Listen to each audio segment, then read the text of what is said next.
정의가 깨어나지 않는 지금이 기회야. 다면 그 땅값이 몇 억은 좋게 되는데 거기에 보험금까지. 이제 내 손에 들어오면 우리 인생 뒤바뀌겠지. 정말요? 그럼 빨리 처리해야겠네요. 근데 혹시 들킬까봐 무섭지 않아요? 걱정 마. 의사도 언제 깨어날지 모른다고 하던데. 그냥 자연스럽게. 흐흐. 알겠지? 안녕하세요, 여러분. 빛나는 삶의 기록입니다. 오늘은 69세 문정희 님이 남편의 배신과 죽음의 위협을 마주하고 놀라운 용기로 새로운 삶을 개척한 이야기를 소개해 드리겠습니다. 병원 침대에서 들은 충격적인 대화를 계기로 그녀는 탈출을 감행하고 재산을 지키기 위해 싸우며 자신만의 길을 찾아갑니다. 갈등, 복수, 그리고 희망이 얽힌 이 여정은 당신의 마음을 흔들며 깊은 여운을 남길 거라 생각합니다. 과연 정희님은 이 위기에서 어떻게 벗어났을까요? 그녀의 이야기가 당신에게 어떤 용기를 줄지 함께 확인해 보세요.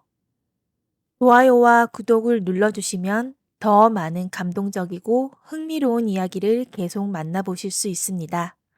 이제 이야기 시작하겠습니다. 전남 담양의 한옥마을에는 늦가을 바람이 쓸쓸하게 불고 있었습니다. 문정희는 마루에서 차를 우리며 창밖을 바라보고 있었어요. 69세의 나이에도 여전히 단정한 모습이었지만 요즘 들어 자주 가슴이 답답했습니다. 여보, 차 좀 가져다 줘. 남편 이상철의 목소리가 안방에서 들려왔어요. 정희는 찻잔을 들고 계단을 올라갔습니다. 그런데 갑자기 어지러움이 몰려왔어요. 정희의 몸이 휘청거렸습니다. 찻잔이 떨어지면서 깨지는 소리와 함께 그녀도 계단 아래로 굴러떨어졌어요. 정의야! 정의야! 상철이 뛰어나왔지만 정희는 이미 의식을 잃은 상태였습니다. 광주 종합병원 중환자실에는 희미한 소독약 냄새가 가득했어요. 정희는 침대에 누워 있었지만 눈을 뜰 수가 없었습니다. 온몸이 납덩이처럼 무거웠지만 이상하게도 주변 소리는 또렷하게 들렸어요. 환자분이 급성 심장 쇼크로 오셨는데 현재 의식불명 상태입니다. 의사의 목소리였어요. 정희는 속으로 답답해했습니다. 의식은 있다고요. 내가 다 듣고 있어요. 언제쯤 깨어날까요? 상철의 목소리가 들렸어요. 하지만 그 톤이 이상했습니다. 걱정보다는 뭔가 다른 감정이 섞여 있었어요. 아직 단정하기 어렵습니다. 며칠 더 지켜봐야겠어요. 의사가 나간 후 병실에는 정적이 흘렀습니다. 그때 상철의 휴대폰이 울렸어요. 여보세요. 다혜야. 정희는 귀를 의심했어요. 다혜. 누구지? 응. 병원에 있어. 정의가 아직 깨어나지 못하고 있어. 상철의 목소리가 낮아졌습니다. 솔직히 말하면 이참에 그냥 빨리 죽었으면 좋겠어. 정의 이름으로 된 그 담양땅도 있고 보험금도 다 이제는 내 거가 될 건데. 정희의 심장이 쿵쾅거렸어요.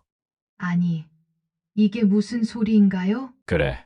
알았어. 내일 와. 우리가 직접 얼굴 보고 얘기해보자. 보고 싶어. 전화를 끄는 상철이 정희를 내려다보며 중얼거렸습니다. 정의야.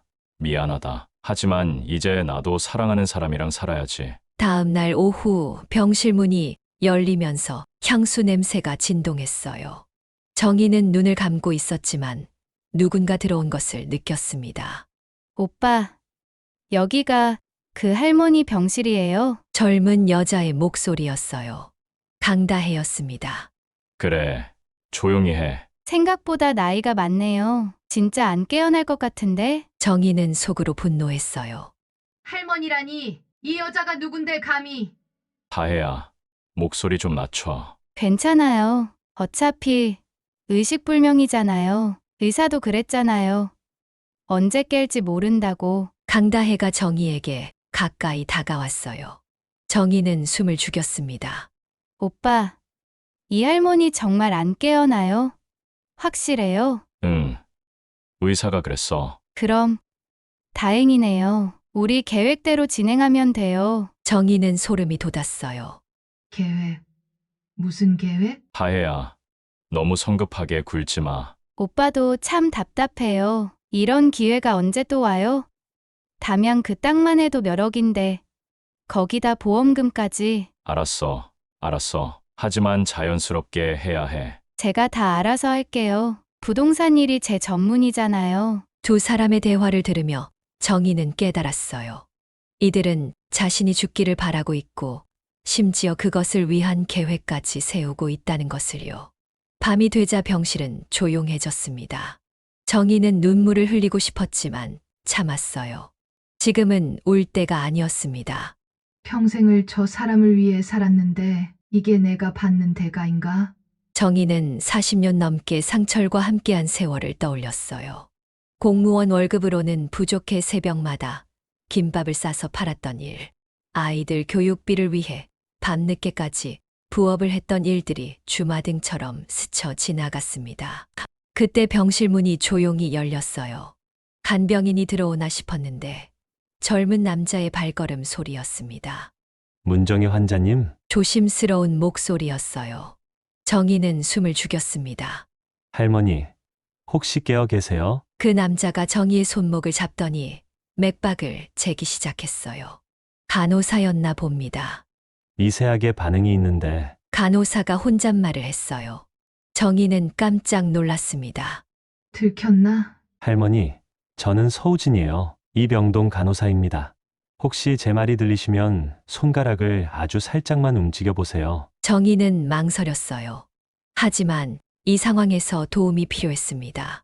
아주 미세하게 검지 손가락을 움직였어요. 역시 그렇군요. 우진이 정희의 귀에 가까이 대고 속삭였습니다. 할머니, 낮에 그분들이 나눈 대화 저도 들었어요. 위험해 보여요. 정희의 심장이 뛰었어요. 만약 정말 위험하다고 생각하시면 손가락을 2번 움직여 보세요. 정희는 즉시 손가락을 2번 움직였습니다. 알겠어요. 일단 계속 의식불명인 척하세요. 제가 도와드릴게요. 다음 며칠 동안 정희는 우진과 비밀스러운 소통을 이어갔어요. 우진은 정희가 의식이 돌아왔다는 것을 아무에게도 말하지 않았습니다. 밤마다 우진은 정희에게 상황을 설명해 주었어요. 할머니, 오늘 남편분이 또 왔어요. 젊은 여자분과 함께요. 의사에게 할머니 상태를 자꾸 물어보더라고요. 정희는 속이 타들어갔어요. 그리고 이상한 게 있어요. 그 여자분이 부동산 서류 같은 걸 들고 다니는 걸 봤어요. 정희는 몸서리쳤습니다.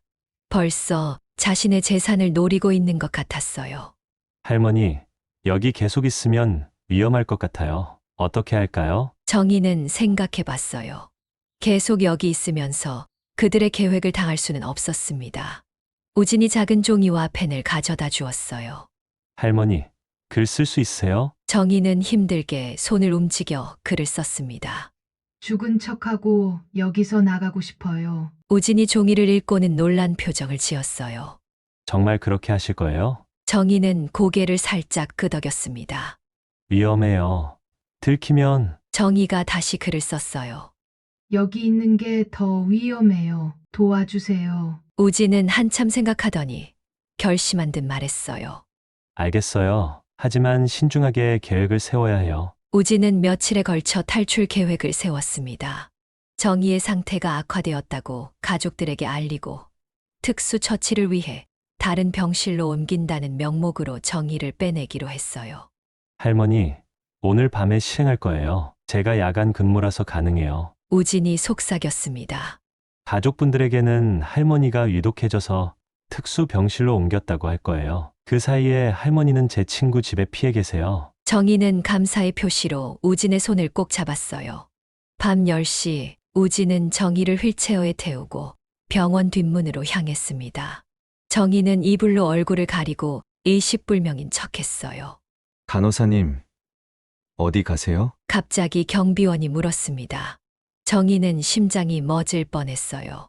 아, 응급실에서 요청한 환자분 이송이에요. 우진이 침착하게 대답했습니다. 서류는 있나요? 여기 있어요. 우진이 미리 준비한 서류를 보여주었어요. 경비원은 대충 확인하고는 문을 열어주었습니다. 조심히 가세요. 네, 감사합니다. 정희와 우진은 병원을 무사히 빠져나왔어요. 우진의 친구 집은 광주 외곽의 작은 원룸이었어요. 정희는 그곳에서 한 달간 몸을 숨겼습니다. 우진은 매일 저녁 퇴근 후 정희를 돌봐주었어요. 할머니, 병원에서는 할머니가 행방불명되었다고 난리예요. 우진이 말했습니다. 남편분이 경찰에 신고했대요. 하지만 이상해요. 그렇게 슬퍼하는 것 같지 않더라고요. 정희는 씁쓸하게 웃었어요. 상철이 슬퍼할 리가 없었죠. 그리고 그 젊은 여자분이 더 자주 나타나요. 부동산 관련 서류들을 들고 다니면서 뭔가 준비하는 것 같아요. 정희는 분노가 치밀어 올랐어요. 자신이 죽지도 않았는데 벌써 재산을 노리고 있다니. 이 기간 동안 정희는 몸의 기능을 회복하기 위해 노력했어요. 우진이 가져다 준 운동기구로 재활을 했고 서서히 걸을 수 있게 되었습니다. 할머니, 정말 복수하실 거예요? 우진이 걱정스럽게 물었어요.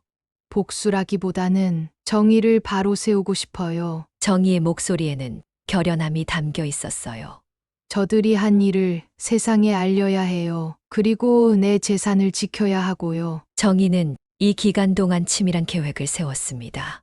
먼저 상철과 다혜의 관계를 입증할 증거를 수집하고 그들이 자신의 재산을 불법으로 탈취하려 한다는 증거를 확보하기로 했어요. 한 달 후 정희는 완전히 새로운 모습으로 변신했어요. 머리 색깔을 바꾸고 안경을 쓰고 옷차림도 평소와 달리 했습니다. 우진조차 알아보기 어려울 정도였어요. 할머니, 정말 다른 사람 같아요. 이제 문정희는 죽었어요. 나는 새로운 사람이에요. 정희의 목소리에는 이전에 없던 강인함이 있었어요. 먼저 정희는 담양의 집 근처에서 상철과 다혜를 관찰하기 시작했어요. 놀랍게도 다혜는 이미 그 집에서 상철과 동거하고 있었습니다. 아직 내가 죽지도 않았는데 정희는 분개했지만 침착하게 증거를 수집했어요. 휴대폰으로 두 사람의 모습을 촬영하고 그들의 대화를 녹음했습니다. 어느 날 저녁 두 사람이 마루에서 대화하는 것을 엿들었어요. 다혜야, 정희 실종 신고를 철회해야 할까? 왜요? 그냥 두세요. 어차피 7년 지나면 실종자는 사망 처리되잖아요. 7년은 너무 길어. 그럼 다른 방법을 찾아보죠. 제가 아는 사람 중에 그런 일 처리하는 사람이 있어요. 정희는 소름이 돋았어요. 그런 일 처리한다는 게 무슨 뜻인지 뻔했습니다. 하지만 위험하지 않을까? 돈만 있으면 못할 일이 뭐 있어요? 오빠도 이제 결단을 내려야 해요. 정희는 더 이상 기다릴 수 없다고 생각했어요. 행동에 나서야 할 때였습니다. 정희는 오랜 절친이자 친한 언니인 오선우에게 연락했어요. 선우는 여수에서 작은 펜션을 운영하고 있었습니다. 정희야? 정희 맞니? 세상에, 넌 죽은 줄 알았어. 선우는 깜짝 놀랐어요. 언니, 긴 얘기예요. 만나서 얘기할게요. 두 사람은 여수에서 만났어요. 정희는 선우에게 모든 것을 털어놓았습니다. 세상에, 그런 일이 있었어? 상철이가 그런 사람이었어? 선우는 믿을 수 없다는 표정이었어요. 언니, 도와주세요. 혼자서는 힘들어요. 당연히 도와줘야지. 그런 나쁜 놈들을 그냥 둘 수는 없어. 선우는 의리 있는 지인이었어요. 두 사람은 함께 대응 방안을 논의했습니다. 일단 증거를 더 확실하게 확보해야 해. 그리고 법적인 절차도 밟아야 하고 변호사도 필요하겠네요. 내가 아는 변호사가 있어. 여성 전문 변호사인데 실력이 좋아. 선우의 도움으로 정희는 더욱 체계적으로 준비할 수 있었어요. 정희는 변호사 김미라를 만났어요. 40대 중반의 김 변호사는 이런 사건을 여러 번 담당한 경험이 있었습니다. 의뢰인분이 겪으신 일이 정말 충격적이네요. 다행히 증거가 있어서 승산이 있어 보여요. 김 변호사가 정희가 수집한 증거들을 검토했어요. 녹음 파일도 있고 사진도 있고 좋아요. 하지만 더 결정적인 증거가 필요해요. 어떤 증거요? 서면 증거예요. 글이 주고받은 문자나 계약서 같은 것들이요. 정희와 우진은 더욱 적극적으로 증거 수집에 나섰어요. 우진은 병원에서 없이진 정희를 책임지라며 보상을 요구하러 매번 오는 상철과 다혜가 나눈 대화들을 계속 기록해 두었고 정희는 그들의 일상을 감시하며 증거를 모았습니다. 드디어 결정적인 순간이 왔어요. 다혜가 부동산 중개사와 통화하는 것을 엿듣게 된 것입니다. 네.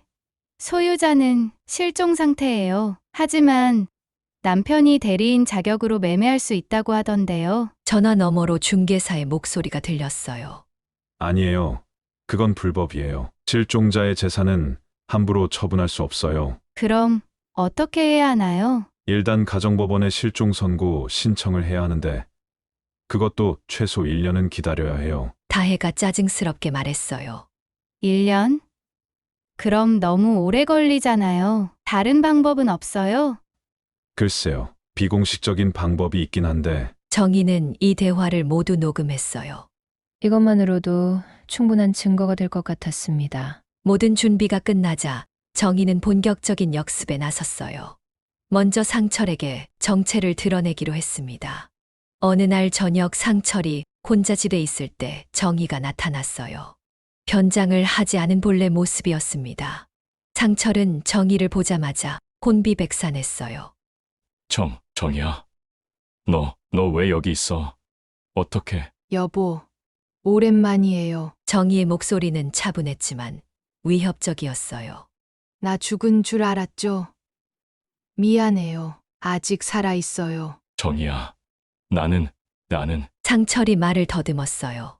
뭐라고 변명할지 생각해 보세요. 시간은 충분히 드릴게요. 정희가 녹음기를 꺼내며 말했어요.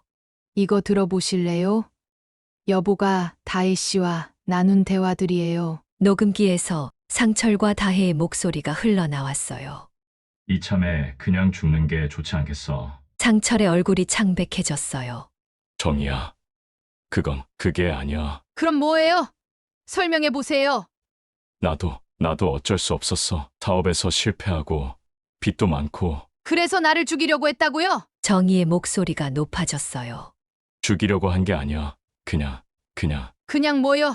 그냥 죽기를 바랐다고요? 상철은 더 이상 변명할 수 없었어요. 다음 날 정희는 다혜와도 직접 만났어요. 다혜는 부동산 사무소에서 일하고 있었습니다. 강다혜 씨죠? 정희가 사무소에 들어가며 말했어요. 네. 그런데 누구세요? 다혜는 정희를 알아보지 못했어요. 문정이에요. 네? 문정이가 누구? 다혜의 표정이 급변했어요. 설마 그 할머니가? 네. 그 할머니가 바로 저예요. 정희가 냉소적으로 웃었어요. 어떻게 당신 죽은 거 아니었어요? 죽지 않았어요. 다 듣고 있었어요. 당신들이 나눈 모든 대화를요. 다혜는 당황했지만 곧 태도를 바꿨어요. 할머니. 오해예요. 저희는 그런 뜻이 아니었어요. 오해라고요. 그럼 이것도 오해인가요? 정희가 휴대폰으로 촬영한 사진들을 보여주었어요. 다혜가 상철과 함께 있는 모습들이었습니다. 이것도 오해고 부동산 서류 위조하려던 것도 오해인가요? 다혜의 얼굴이 창백해졌어요. 할머니. 잘못했어요. 제발. 이미 늦었어요. 모든 증거는 변호사에게 넘어갔어요. 정희는 다혜에게 등을 돌리며 사무소를 나왔어요. 몇 주 후 재판이 시작되었어요. 상철과 다혜는 사기미수, 문서위조 등의 혐의로 기소되었습니다. 법정에서 정희는 당당했어요. 검사가 질문했습니다. 피해자님, 병원에서 의식을 잃으셨을 때 피고인들의 대화를 들으셨다고 하는데 그때 어떤 기분이셨습니까? 40년 넘게 함께 산 남편이 나를 죽이고 싶어 한다는 걸 알았을 때 세상이 무너지는 기분이었어요. 정희의 목소리에는 깊은 상처가 묻어났어요. 하지만 동시에 분노했어요. 내가 평생 희생하며 모은 재산을 저런 식으로 가져가려 한다는 것에요. 변호사 김미라가 증거들을 차례로 제시했어요. 녹음 파일, 사진, 문자 메시지들이 모두 법정에 공개되었습니다. 상철의 변호사가 반박했어요. 의뢰인은 아내를 진심으로 사랑했습니다. 단지 경제적 어려움 때문에 일시적으로 판단을 휘었을 뿐입니다. 하지만 증거는 명확했어요. 상철과 다혜는 체계적으로 정의의 재산을 탈취하려 했고 정의의 죽음을 바라고 있었습니다. 판사가 판결을 선고했어요. 피고인 이상철은 사기미수 및 문서위로 징역 3년, 피고인 강다혜 씨도 사기 미수 및 문서 위조로 징역 2년을 선고합니다. 법정에서 상철이 정의를 바라봤어요. 그의 눈에는 후회가 가득했지만 이미 늦었습니다. 정희야, 미안하다. 정의는 상철을 차갑게 바라보며 말했어요. 40년의 결혼 생활이 이렇게 끝나는군요. 재판이 끝난 후 정의는 모든 재산을 지켰어요. 담양의 한옥과 토지, 그리고 상철이 몰래 인출하려 했던 예금들까지 모두 원상복구되었습니다. 변호사 김미라가 정희에게 말했어요. 정희 씨, 정말 잘 싸우셨어요. 쉽지 않으셨을 텐데. 저도 몰랐어요. 제가 이렇게 강할 수 있다는 걸요. 정희는 담양집을 정리하기 위해 다시 찾았어요. 40년간 살았던 집이었지만 이제는 낯설게 느껴졌습니다. 우진이 도와주러 왔어요. 할머니, 여기서 계속 사실 거예요? 아니에요. 이 집은 팔 거예요. 너무 많은 아픈 기억이 있어요. 정희는 집안을 둘러보며 추억을 정리했어요. 아이들을 키웠던 방, 상철과 함께 차를 마시던 마루. 하지만 이제 그 모든 것이 과거였습니다. 새로운 곳에서 새로운 삶을 시작할 거예요. 정희의 목소리에는 희망이 담겨 있었어요. 정희는 선우가 있는 여수로 향했어요. 선우는 정희를 따뜻하게 맞아주었습니다. 정희야, 정말 고생 많았어. 이제 다 끝났으니까 마음 편히 쉬어. 언니 덕분에 여기까지 올 수 있었어요. 두 사람은 바닷가를 걸으며 대화를 나누었어요. 정희야, 앞으로 뭐 할 거야? 아직 정확히 모르겠어요. 하지만 이제는 누구를 위해서가 아니라 나를 위해 살고 싶어요. 그래, 그게 맞아. 평생 남을 위해 살았으니까 이제는 내가 하고 싶은 일을 해. 선우가 제안했어요. 여기서 작은 사업을 시작해보는 게 어때? 나도 펜션 운영하면서 외로웠는데 함께하면 좋을 것 같아. 어떤 사업이요? 찻집은 어때? 너 차오르는 솜씨가 좋잖아. 바다가 보이는 예쁜 찻집을 만들어 보자. 정희의 눈이 반짝였어요. 좋은 것 같아요. 평생 꿈꿔왔던 일이기도 하고요. 6개월 후 정희는 여수 바닷가의 작은 찻집을 열었어요. 바다향 다실이라는 이름이었습니다. 찻집은 아담했지만 아늑했어요. 넓은 창문으로는 푸른 바다가 한눈에 들어왔고 정희가 정성스럽게 우린 차 향기가 가득했습니다. 첫 손님은 우진이었어요. 할머니, 정말 멋져요. 이렇게 예쁜 찻집이라니. 우진 씨 덕분에 여기까지 올 수 있었어요. 정말 고마워요. 정희가 정성스럽게 차를 우려서 내왔어요. 할머니가 우린 차는 정말 맛있어요. 마음이 편안해져요. 손님들이 하나둘 늘어났어요. 주로 중년 여성들이 많았는데 정희의 이야기를 듣고 감동받은 사람들이었어요. 어느 날 60대 여성 손님이 정희에게 말했어요. 사장님 이야기 신문에서 봤어요. 정말 대단하세요. 저도 용기를 얻었어요. 용기라니요? 저도 오랫동안 참고 살았거든요. 하지만 사장님 보니까 늦어도 괜찮다는 생각이 들어요. 정희는 뿌듯했어요. 자신의 경험이 다른 사람에게도 도움이 된다는 것을 깨달았습니다. 우진은 정희의 찻집을 자주 찾았어요. 어느 날 정희에게 말했습니다. 할머니, 저도 새로운 도전을 해볼까 해요. 무슨 도전이요? 간호사 일을 그만두고 사회복지사가 되고 싶어요. 할머니를 도우면서 깨달았어요. 도움이 필요한 사람들을 돕는 게 제 천직인 것 같아요. 정희는 우진의 손을 잡으며 말했어요. 좋은 결정이에요. 당신은 분명 훌륭한 사회복지사가 될 거예요. 할머니가 제게 용기를 주셨어요. 때로는 위험을 감수하고라도 옳은 일을 해야 한다는 걸 배웠어요. 우진은 정희에게 작은 선물을 건넸어요. 액자에 담긴 사진이었는데 병원에서 처음 만났던 날 두 사람이 함께 찍은 사진이었어요. 할머니, 이 사진을 보면서 항상 용기를 기억할게요. 정희는 눈물이 날 것 같았어요. 우진 씨, 정말 고마워요. 당신이 없었다면 나는 지금 여기 있을 수 없었을 거예요. 1년이 지나자 정희에게 뜻밖의 소식이 들려왔어요. 상철이 감옥에서 편지를 보낸 것입니다. 편지에는 이렇게 적혀 있었어요. 정희야, 어떻게 지내니? 나는 여기서 많은 생각을 했어. 내가 얼마나 잘못했는지, 너를 얼마나 아프게 했는지, 40년을 함께 살면서 너의 소중함을 몰랐던 내가 바보였어. 용서해달라고 할 자격은 없지만 그래도 미안하다는 말은 하고 싶었어. 너가 새로운 삶을 살고 있다는 소식을 들었어. 다행이야. 행복하게 살아줘. 정희는 편지를 읽으며 복잡한 심정이었어요.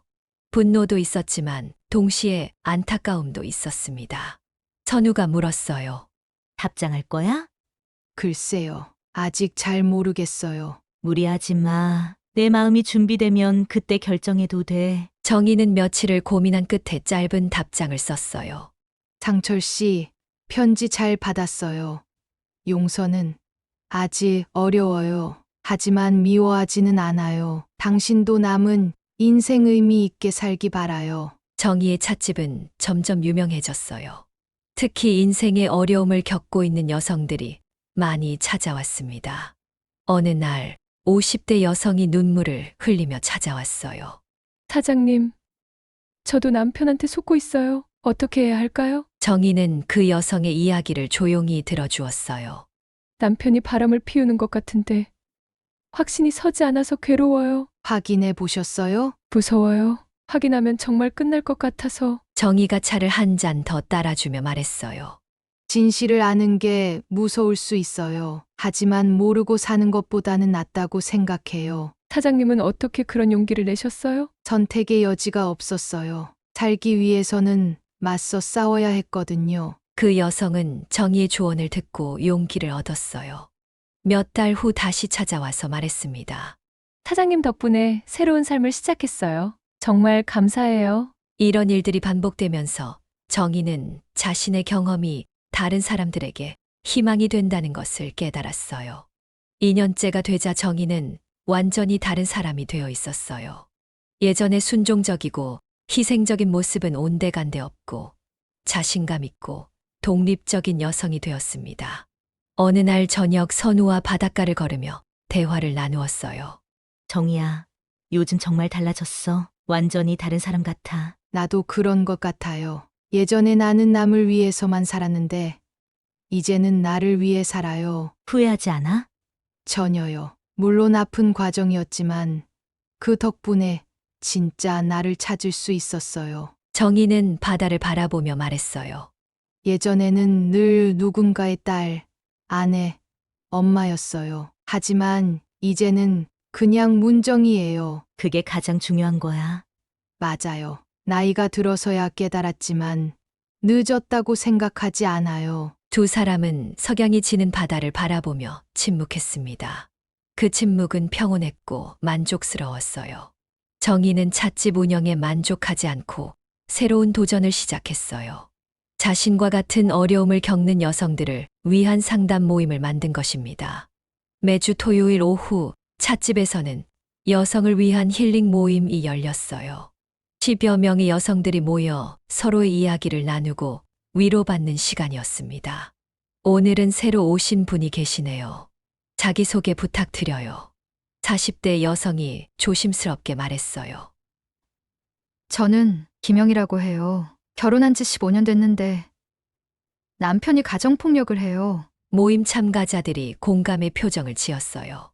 어떻게 해야 할지 모르겠어요. 아이들도 있고. 정희가 영희의 손을 잡으며 말했어요.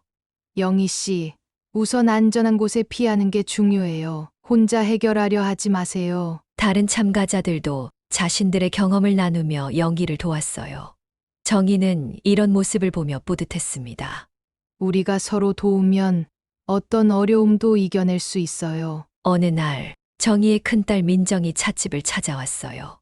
2년 만에 재회였습니다. 엄마, 민정은 어색해하며 정희를 바라봤어요. 민정아, 어떻게 여기까지? 엄마 소식을 들었어요. 신문에도 나고. 두 사람은 한동안 말없이 서로를 바라봤어요. 엄마, 미안해요. 그때 아빠 편만 들고. 괜찮아. 너희들도 혼란스러웠을 거야. 정희가 차를 우려주며 말했어요. 엄마, 정말 많이 달라지셨어요? 그래. 어떻게? 예전에는 항상 우리 눈치를 보셨는데 이제는 당당해 보여요. 정희는 웃었어요. 나이 들어서 철이 든 거지. 엄마가 그런 일을 겪으실 줄 몰랐어요. 아빠가 그런 사람인 줄도 모르고. 다 지난 일이야. 이제는 앞으로만 보려고 해. 민정이 눈물을 흘렸어요. 엄마, 다시 우리 가족이 될 수 있을까요? 정희는 민정의 손을 잡으며 말했어요. 물론이지. 하지만 예전과는 다른 관계가 될 거야. 이제는 서로 독립적인 개인으로서 만나는 거야. 정희가 새로운 삶을 시작한 지 3년째 되던 해, 뜻밖의 만남이 있었어요.